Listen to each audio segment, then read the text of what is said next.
The Council of Nicaea was all about deciding what books were going to go in the Bible, right? Well, actually, there's no evidence that the Bible was ever discussed at the Council of Nicaea. It wasn't even on the agenda.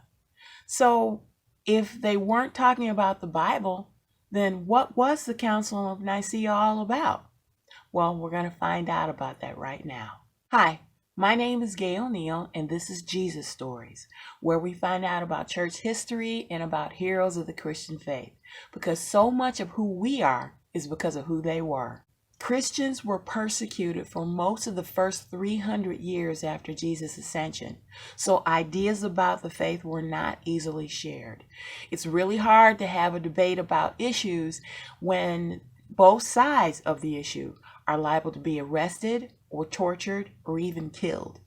Consequently, a lot of very strange ideas about Jesus were left unchecked.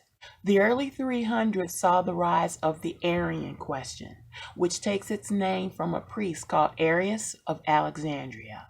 The question arose from Arius's reading of texts like John 3:16, "For God so loved the world that he gave his only begotten Son."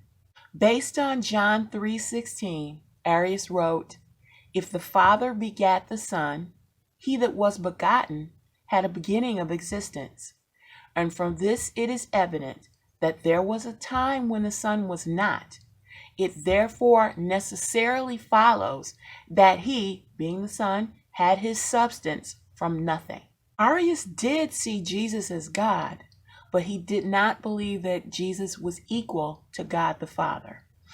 Arius saw Jesus as a secondary deity to God the Father because he was created by God the Father. Arius saw Jesus as a created being. Arius's problem stems from the Greek word monogenes.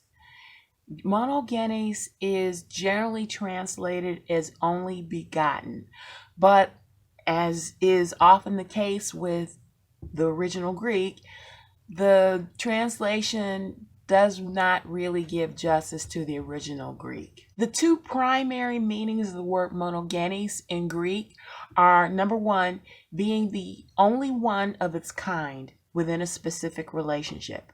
The second meaning is being the only one of its kind or class, unique in kind. So monogenes in John 3:16 is it highlights the uniqueness of the relationship between Jesus and God the Father. They share the same type of divine nature. It has nothing to do with offspring. To get back to Arius, by this time Christianity had spread throughout the Roman Empire. Arius's movement was also growing, and the Christian community was becoming fractured. Constantine had just unified the Roman Empire after 20 years of civil war, and he didn't want another split. So he convened the Council of Nicaea in 325 AD. Constantine invited bishops from throughout the Roman Empire to settle the issue, and Arius got to make his case for Jesus as a created being. After 4 months of debate, it was time to close the council, and a vote was held to decide once and for all what would be the council's position on the deity of Jesus.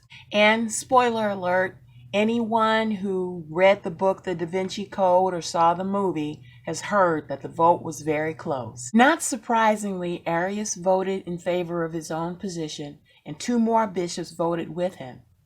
So, the final tally: all those in favor of Jesus as created being, 3. All those in favor of Jesus as eternal God, 312. So yes, it was quite the nail biter. To nail the point home, the council developed the Nicene Creed of 325, which reads, "We believe in one God, the Father Almighty, maker of all things visible and invisible, and in one Lord, Jesus Christ, the Son of God, begotten from the Father, only begotten, that is, from the substance of the Father. God from God, light from light, true God from true God, begotten, not made, of one substance with the Father, through whom all things came into being, things in heaven and things on earth, who, because of us men, and because of our salvation, came down and became incarnate and became man, and suffered, and rose again on the third day, and descended into heaven, and will come and judge the living and the dead, and in the Holy Spirit. And for most liturgies, the Nicene Creed stops right there. But the original Nicene Creed actually went on a little bit from there. The actual end of the Nicene Creed of 325 ends with, but for those who say, there was when he was not, and before being born he was not, and that he came into existence out of nothing, who assert that the Son of God is of a different hypostasis or substance or created or is subject to alteration or change, these the Catholic and Apostolic Church anathematizes. I think they made their point. Thanks for watching Jesus Stories. Please hit like if you learned something that you didn't know before today. And please let me know in the comments what things you'd like to learn. Thanks, and see you next time. Bye-bye.